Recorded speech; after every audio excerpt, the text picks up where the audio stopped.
एक बहुत बड़ी घटना से आपको रूबरू करा रहे हैं। घटना जो है साल 1978 की है।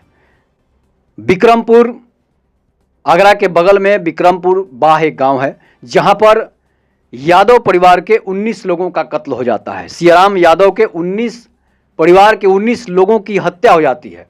इसलिए आपको बता रहे हैं कि सियाराम यादव जो हैं गांव के प्रधान की तरह थे।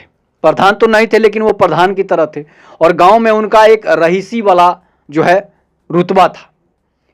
अब विद्याराम गैंग, विद्याराम मलाह गैंग था, डाकू था, और वो उसको लगा, उसके 2-3 लोग पकड़े गए थे विक्रमपुर गांव से ही। तो विक्रमपुर गांव से जब पकड़े गए तो विद्याराम मलाह को लगा कि पुलिस की मुखबिरी जो है ये कर रहे हैं। कौन? सियाराम यादव। लेकिन सियाराम यादव एक रईसी व्यक्ति थे और उनका हंसता खेलता परिवार था, जिसमें करीब करीब 25 से 30 लोग शामिल थे। एक ही में संयुक्त परिवार था। और विद्याराम गैंग को लगता है कि विक्रमपुर में जो उसके साथी पकड़े गए हैं वो सियाराम यादव के बदौलत ही पकड़े गए हैं, सियाराम यादव की वजह से ही पकड़े गए हैं। उसे लगा कि सियाराम यादव जो है वो मुखबिरी का, पुलिस का मुखबिरी का काम करते हैं। इस बीच होता क्या है कि विद्याराम गैंग जो है एक दिन रात को उस गांव पर हमला कर देते हैं। 100 से 150 की संख्या में डाकू जो हैं सियाराम यादव के घर पहुंचते हैं। रात को सब कोई खाना खाकर सोने जा रहा था, 12-1 बज रहा था। उस समय होता क्या है कि घर के दरवाजे खुलवाए जाते हैं। उसके पूरे गोतिया और जितने भी परिवार थे सियाराम यादव के, उनकी परिवार को एक जगह बुलाया जाता है, और एक जगह बुलाने के बाद वो धीरे धीरे सभी लोगों को गोलियां मारकर हत्या कर देता है, जिसमें छोटे छोटे बच्चे, बुढ़े, यहाँ तक कि सियाराम यादव के पतोह जो थी वो गर्भवती थी, प्रेग्नेंट थी, उसकी भी हत्या हो जाती है।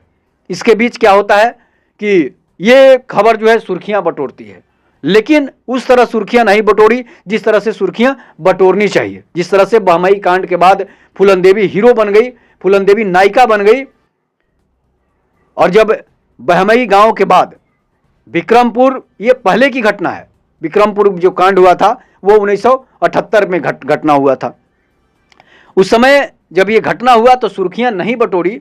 उसके पीछे जो भी रीजन हो, सरकारी रीजन हो कि उस घटना, इतनी बड़ी घटना हो गई और सुर्खियां नहीं बनी, पेपर के हेडलाइंस तक नहीं आए, 19 लोगों का कत्ल हो जाता है, तो सियाराम यादव के पूरा परिवार जो है लहूलुहान पड़ा हुआ था। उसका परिवार जो है खत्म हो चुका था। इसके बाद तत्कालीन उस समय के मुख्यमंत्री भी वहां प्लेन से पहुंचते हैं, डीजी, डीआईजी, डीजीपी सभी लोग पहुंचते हैं, और उस घटना को देखकर उनका हृदय जो है द्रवित हो जाता है। इस तरह की घटना को अंजाम किसने दे दिया भाई? छोटे छोटे बच्चों का कत्ल कर दिया, जिसमें 19 लोग मारे गए थे। उसके बाद प्रशासन जो है, डीजीपी का आदेश आता है कि विद्याराम गैंग को ही समाप्त कर देना है। विद्याराम मलाह के गैंग को, डाकू जो गैंग था उसको समाप्त कर देना है। उस पर 5000 रुपये इनाम भी रखा गया था। धीरे धीरे विद्याराम गैंग के 6 लोग पकड़े जाते हैं और उसका पुलिस इनकाउंटर कर देती है। उसके बाद 4 साल बाद 1984 में जो है विद्याराम का इनकाउंटर होता है। तत्कालीन प्रधानमंत्री इंदिरा गांधी भी इस बीच में शामिल हो जाती है, और विद्याराम गैंग का जब इनकाउंटर होता है, विद्याराम का जब इनकाउंटर होता है तो इंदिरा गांधी भी उस पर बोलने लगती है।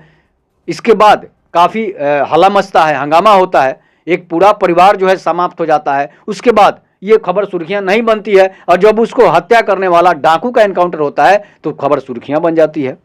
उस समय के डीजीपी, डीआईजी सभी लोग पहुंचे थे।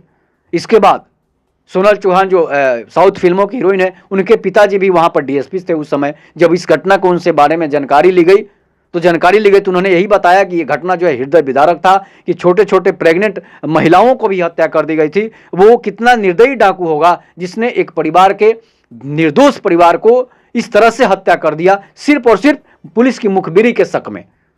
हालांकि सियाराम यादव ऐसे परिवार से नहीं थे कि वो पुलिस की मुखबिरी करे, वो एक रईसी परिवार से थे, और इस तरह की घटनाएं हो जाती है तो सोचने पर लोग मजबूर हो जाते हैं कि आखिर निर्दोष लोगों की हत्या क्यों होती है। और फूलन देवी की बात होती है। फूलन देवी ने 34 ठाकुरों की हत्या कर दी थी, और वो भी निर्दोष ठाकुरों की हत्या कर दी थी। जिसने भी फूलन देवी का रेप किया, फूलन देवी का बलात्कार किया, वो सारे लोग बच गए थे। उनमें से कोई किसी की भी फूलन देवी ने हत्या नहीं कर पाई थी। जिस डाकू ने उसके साथ रेप किया, जिस गांव में उसके साथ रेप हुआ, उस गांव के ना तो लोग मारे गए थे और ना वो डाकू मारा गया था जिसने फूलन देवी के साथ रेप किया था। फूलन देवी ने उस गांव में छुपे डाकुओं को, जिसने फूलन देवी का रेप किया था, उसी गांव में, बहमई गांव में वो डाकू छुपे हुए थे। और डाकू जब गांव में छुपे होते हैं तो गांव में किसी की हिम्मत नहीं होती है उस डाकू का एड्रेस बता दे, किसके घर छुपा हुआ है। इसी से खार गए फूलन देवी ने बारात में आए, उस गांव में बारात आया हुआ था, उस बारात में शामिल सभी बारातियों को एक लाइन में खड़ा करके फूलन देवी ने गोली मार दी थी, जिसकी वजह से फूलन देवी निर्दोष लोगों की हत्या की। उसके बाद उस गांव में बारात में एक ठाकुर के घर बारात आई हुई थी। उस बारात में से 34 लोगों को फूलन देवी ने ले गई, वहां से बुलाकर ले गई और बारात आए, दूसरे गांव के रिश्तेदार बारात आए हुए थे, उस बारातियों को, 34 बारातियों को उसने लाइन में खड़ा करके गोली मार दी। इसके बाद वही फूलन देवी के साथ भी हुआ कि निर्दोष लोगों को उसने मारा। जो रेप किया था, जो बलात्कार किया था, उसको तो फूलन देवी ने हत्या की नहीं, वो तो खुलेआम घूम रहा है। उसके बाद निर्दोष लोगों की मारी। उसी में से शेर सिंह राणा किसी का रिश्तेदार था और शेर सिंह राणा ने कसम खा ली थी कि जब तक इसको मारेंगे नहीं तब तक बैठेंगे नहीं। और फूलन देवी को उसने बीच सड़क पर गोलियां मार दी। 16 गोलियां मारी शेर सिंह राणा ने। जब शेर सिंह नाबालिग था उसी समय उसने गोलियां मार दी और फूलन देवी की हत्या हो गई, जब फूलन देवी सांसद थी। तो सोचिए, एक सांसद को बीच सड़क पर हत्या हो जाए तो इसका मतलब क्या है कि वो जरूर ही कोई ना कोई गुनाह की है। महात्मा गांधी की भी अगर हत्या होती है तो महात्मा गांधी कोई ना कोई गुनाह जरूर किए होंगे, इसीलिए बीच सड़क पर मारे जाते हैं। तो ये थी फूलन देवी की कहानी। और इसके बाद विक्रमपुर में जो घटना हुआ, सियाराम यादव जो एक रईस परिवार था, उसको विद्याराम गैंग ने उनकी हत्या कर दी, उनके पूरे 19 परिवार की हत्या कर दी और तत्कालीन सरकार इस पर खूब सुर्खियां बटोरी।